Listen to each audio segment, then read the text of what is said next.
Hello， 大家好，欢迎收看《卫斯理去哪里》。在这一集的节目开始之前，提醒您别忘了点选一下订阅的按钮，并开启小铃铛哦。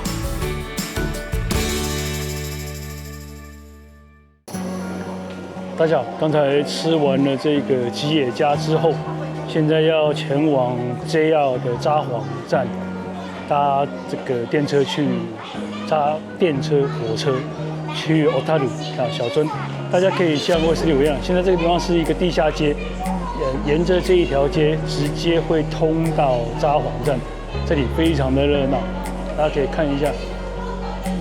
现在两边都有很多的餐厅啊、店面卖衣服的，什么都有，蛮热闹的。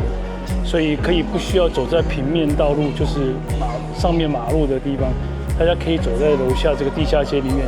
第一不会那么热，第二两边还有商店，可以看一下有什么特别的商品，看到喜欢的还可以买。我们现在前往前面的这个札幌站坐电车去，有3 coins， 有这个3 coins 就300円店，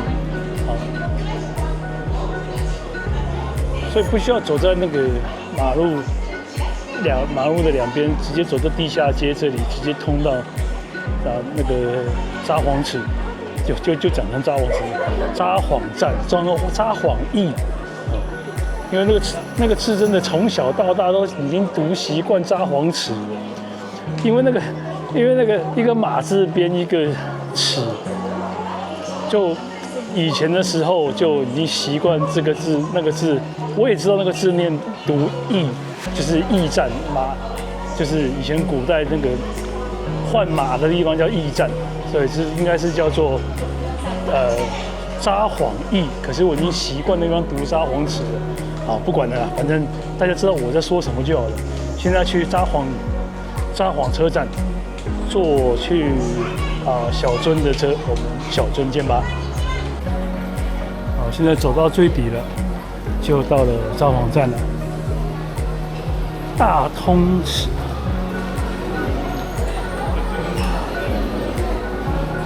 应该没那么快到札幌站吧？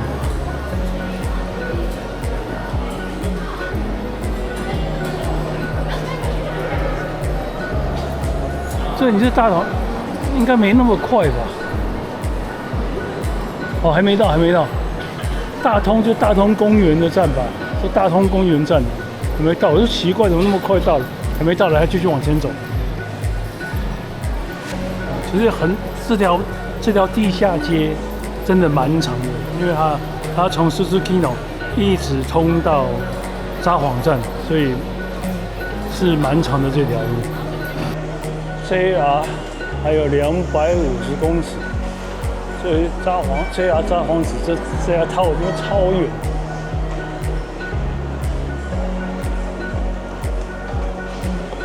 但是这一段前面那一段比较没有什么东西，就是没有商店，比较无聊一点。从这一段开始，哇，又开始变好热闹了，都是百货公司啊、商店在这里。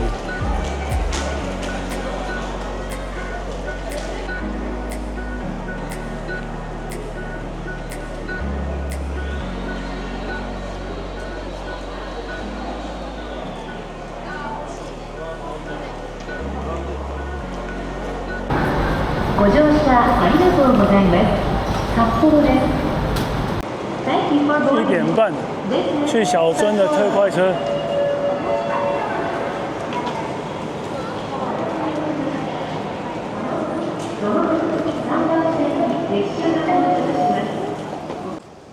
如果从札幌坐这个电车来 Otaru 小樽运河这里，小樽其实蛮快的。刚刚坐这一班特快车，20分钟左右就到了小樽。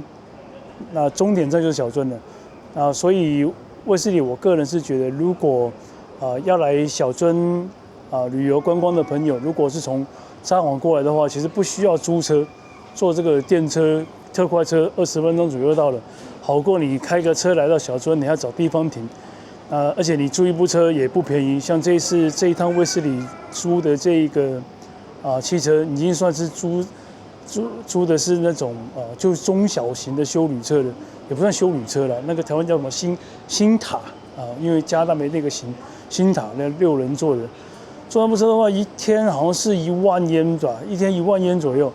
那如果你坐这个小樽，坐这个电车来小樽的话，单程是750yen，来回1500yen。那如果你来回1500yen，就算你4个人的话，也不过才6000yen，也好过你租一部车。而且你租车的话，第一你还到小樽这边你要找停车位，第二你要担心害怕可能会撞车出车祸，对不对？然后而且，你前一天晚上拿车的话，你在饭店这个地方的话还要付停车费。所以我是觉得啦，来小樽，从札幌来小樽的话，不需要开车来，坐这个火车来这个小樽，其实也蛮方便的。好，我们现在到了小樽，我们准备出站去小樽运河。上一次威斯里来小樽的时候已经是6年前了，现在这一次就地重游，感觉蛮特别的，好吧？我们去小樽运河吧。小樽站出来的左手边有一个三角市场。这个三角市场呢，现在有点恶名昭彰了，因为就是听很多游客反映说，到了这个三角市场里面买的海鲜会给你调包，所以如果在三角市场里面买的海鲜的时候，你要做记号，不然你选的跟做出来的不会是同一只。有2种可能，第一就是重量变不对的，然后比如说你买的是帝王蟹，本来称重的时候是1.5公斤的，就它煮出来的是只给你1.2公斤的，这第一个。第二个就是你买的时候是活的，其实它是拿到后面以后又放回另外一个池子里面，等一下再拿出来，然后给你吃的那个是死的。好，我们去小樽运河。到了小樽车站之后，出来一直往车站的正前方向走，就可以就是往海边的方向走，就会到小樽运河那里。那么小樽运河那边前面那条街呢，有很多商店街，那边有很多像什么浪漫馆啊，然后有那个音乐盒博物馆都在那里。所以现在我们就是前往那个小樽运河那个方向走。今天的天气还算不错，反而是日本东京遇到台风，羽田跟成田机场取消了800多班航班。这次本来想说北海道的天气会很差的，结果没想到每天天气都还不错，除了那天前天在函馆的时候没看到那个100万宴景，有点可惜。不过其他时候的天气都真的蛮不错的，运气还算很好。不然的话，遇到台风，这整个行程都泡汤了。还有很多人要在机场住一个晚上，真的是，这不但浪费了钱，还浪费了自己的时间，然后整个行程都乱掉。这里蛮特别的，这边有一个平交道一样的。我来小樽，这次是第3次来小樽，之前还没有发现有这么一个地方。好，前面继续往前走，就是到了这个运河的地方。我记得以前在那个右边有一个吃哈密瓜冰淇淋的，等一下去看看。它是哈密瓜双淇淋，它在那个半个哈密瓜上面挤上双淇淋汁，蛮好吃的。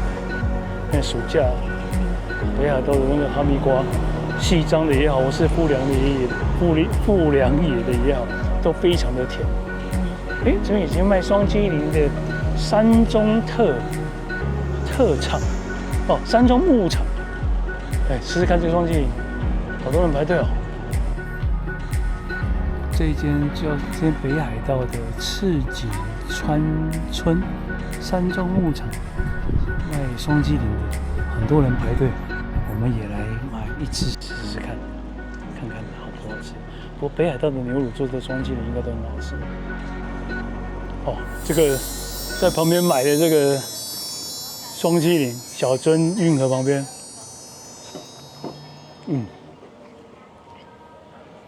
它酸甜超浓的啦。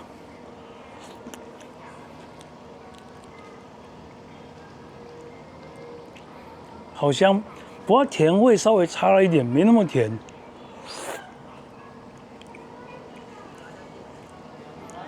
我吃东西本来就比较偏甜一点，所以我觉得如果能够再稍微甜一点的话，会更好吃。不过蛮香的，它一只是350yen，这样照会拍人。它一只是350yen，不管是要这个 cone 或者是杯子的，都一样价钱。这牛奶味好香哦。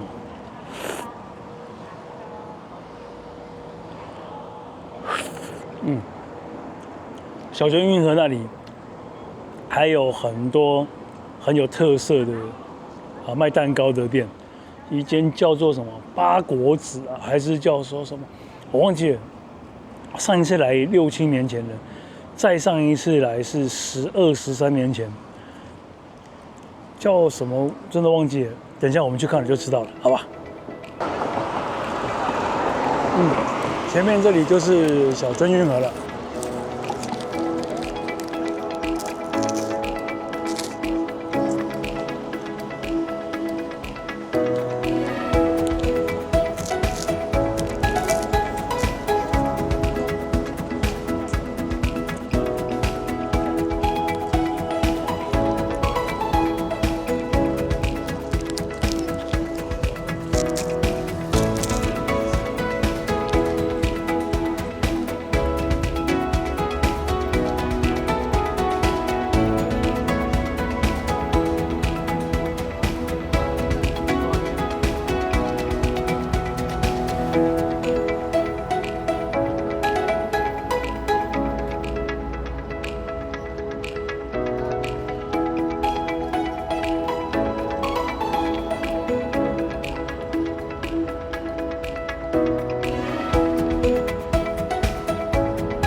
现在大家看到这个大正烧子馆，烧子应该是日本的汉字，烧子就是玻璃。整个小樽跟我们昨天在那个函馆都有很多这种烧子馆，就是卖一些玻璃制的纪念品的店。然后这边我记得上次来的时候有那个。就是自己烧这个烧子，就是自己烧这个玻璃的这个课程可以上，然后让你自己烧自己想要的玻璃出来，让你自己烧。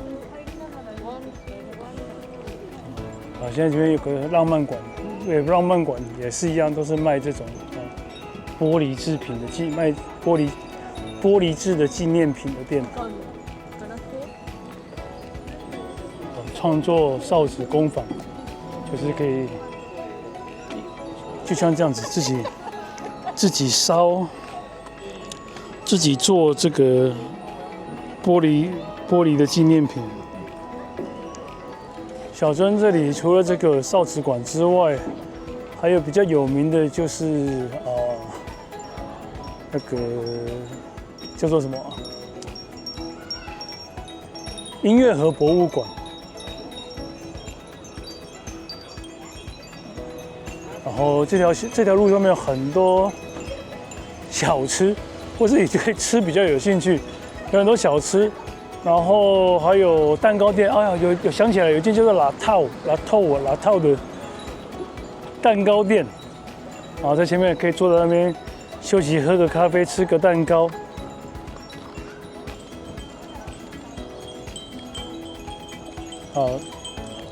这个小樽这里最多的就是少子馆，就是卖玻璃艺术品、玻璃制品的。对于我们海外来的游客来讲，其实我觉得这个玻璃制品拿回多伦多也不知道会不会打碎掉，也变得不敢买，要买也是买小一点的，大的也不敢买，一定碎掉。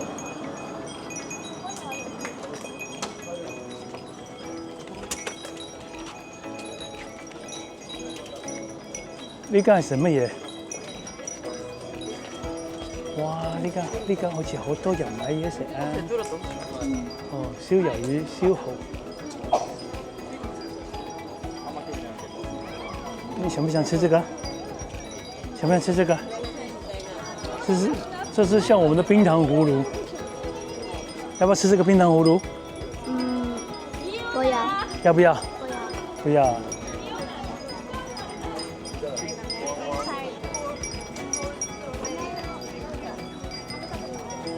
叫啤梨喎，要不要？我不要。咁我哋去前面坐揸揸機啦，好唔好？ OK。北海道ミルク。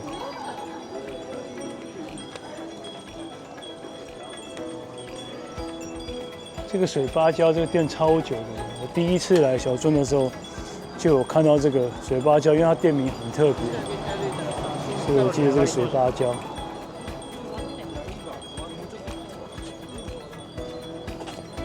正前方的位，正前方的位置就是那个音乐盒博物馆。音乐盒博物馆的正门口有一个不知道是70年前还是80年前的一个蒸汽式的钟时钟，蛮有名的。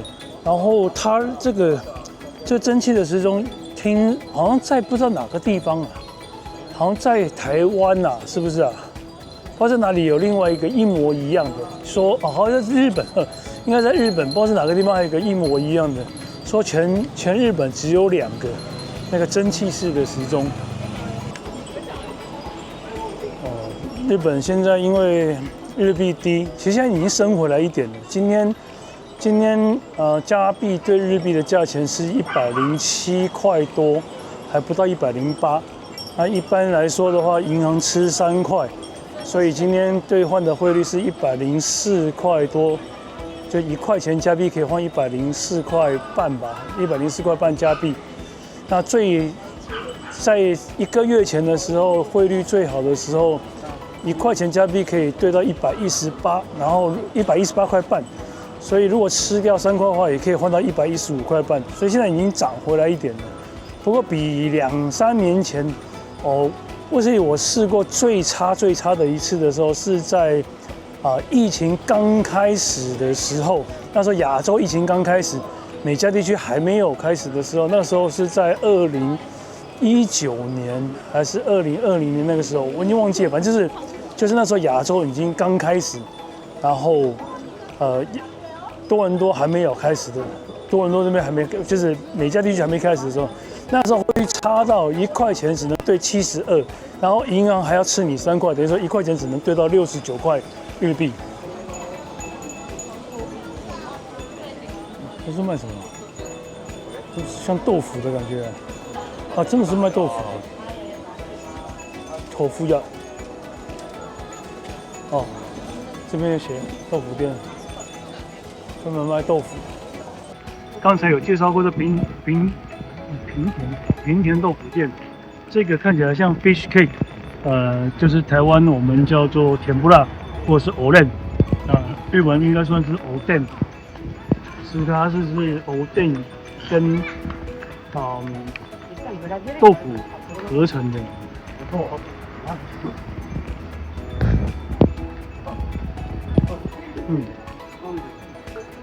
还不错吃，对，就是藕蛋。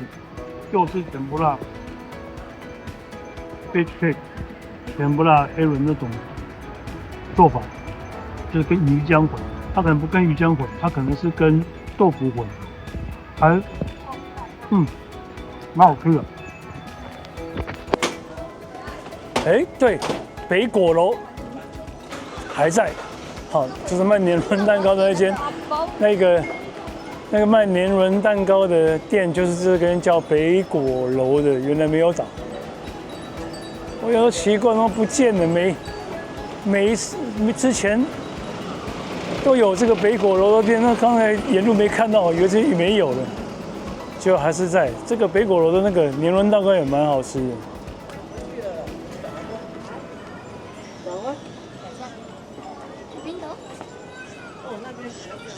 我哋去嗰個嘢度，嗰個係個梯，叫咩梯圖。喜欢卫斯理去哪里这个节目的朋友，别忘了点选订阅按钮，并开启小铃铛哦。